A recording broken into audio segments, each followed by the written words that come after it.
So, how does the internet work? Most of us know how to use the internet without actually understanding how it works, sort of like electricity in your home. You use it every day, but may not understand the mechanics behind it. And if the electric grid is difficult to understand, then the internet must be impossible, right? Wrong. In the next few minutes, I'll put you in the top 10% of people who understand how the internet actually works. For SecurityCatalyst.com, I'm Aaron Titus. Whenever most people think of the internet, this is what comes to mind. The internet is not a bubble cloud, even in the new age of cloud computing. The whole fuzzy cloud picture was created by people more concerned about job security than education. This is the internet. The internet is a wire, actually buried in the ground. It might be fiber optics, copper, or occasionally beamed to satellites or through cell phone networks, but the internet is simply a wire. The internet is useful because two computers connected directly to this wire can communicate. A server is a special computer connected directly to the internet, and web pages are files on that server's hard drive. Every server has a unique Internet Protocol address, or IP address. Just like a postal address, IP addresses help computers find each other. But since 72.14.205.100 doesn't exactly roll off the tongue, we also give them names like Google.com, Facebook.com, or SecurityCatalyst.com. So this is how it works. Your computer at home is not a server, because it's not connected directly to the internet. Computers you and I use every day are called clients, because they're connected indirectly to the internet through an internet service provider. Here we'll pretend that this is my home laptop and I'm using DSL. Now let's pretend that I want to visit AOL.com, which is coincidentally both a server and an ISP.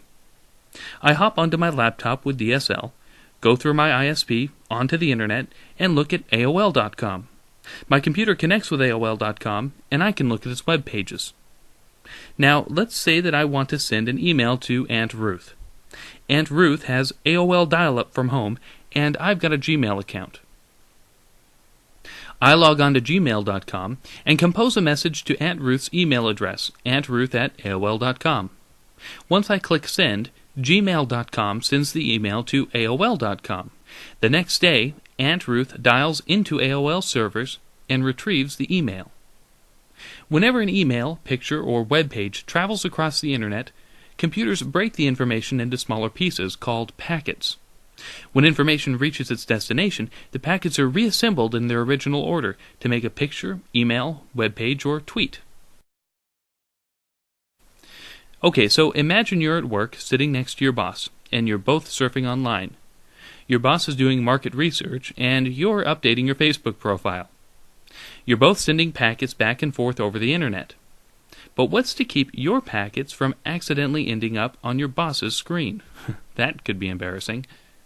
The solution to that problem is IP addresses and routers. Everything connected directly or indirectly to the internet has an IP address. Everything. That includes your computer, servers, cell phones, and all of the equipment in between. Anywhere two or more parts of the internet intersect, there's a piece of equipment called a router.